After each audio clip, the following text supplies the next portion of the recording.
Hello, hello. Welcome back to Let's Talk HP Lovecraft and Let's Talk Short Fiction. If you've not done so already, please subscribe to our channel and help us reach our next goal of 750 subscribers. Alright guys, doing another HP Lovecraft short story review and analysis for you today. Today's story is The Tomb, written in 1917 but not published until March 1922 in The Vagrant.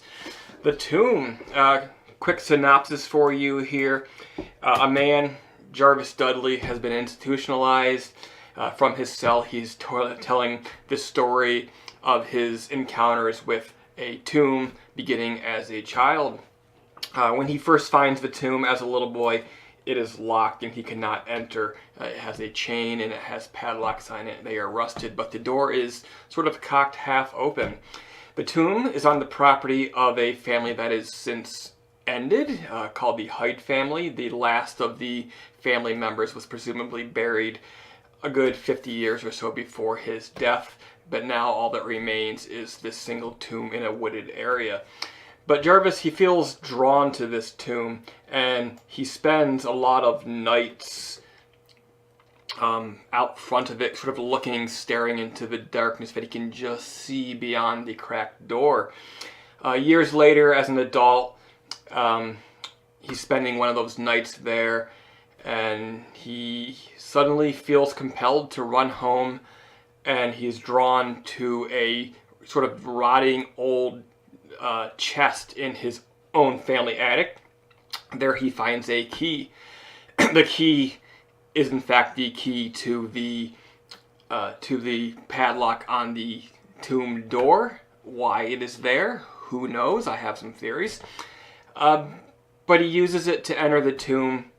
There he finds many different caskets. Some are falling apart, some have crumbled to dust, and even the bodies within them have turned to a sort of white dust. But there is at least one sort of away on to the edge of the crypt that is in fact intact, and it has a name written on it, a single word, but that name is not revealed to us, the readers, just yet. For some odd reason, he decides that he is going to sleep in that casket. He's having strange feelings, strange sensations, and it feels right to him, so he finds himself many evenings sleeping in a casket. From there on, he begins to go through changes. His speech patterns becomes altered.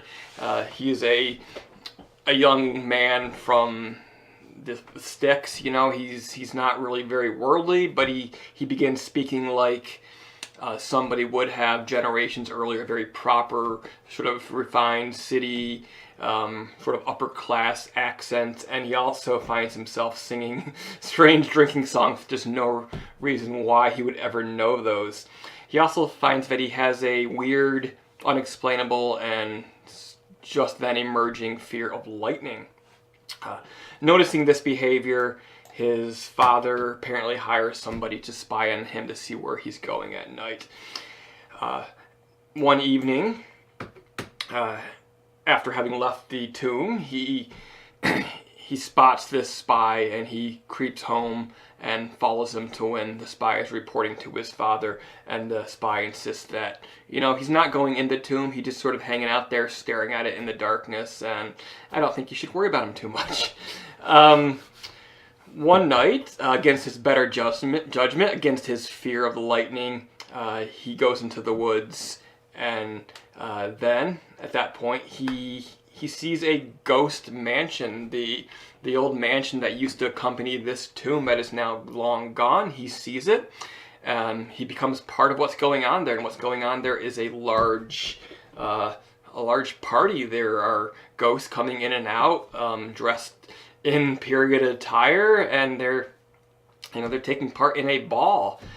But the storm, during the storm, a huge bolt of lightning strikes it, and he imagines himself burning along with this mansion burning down with all of the people inside it.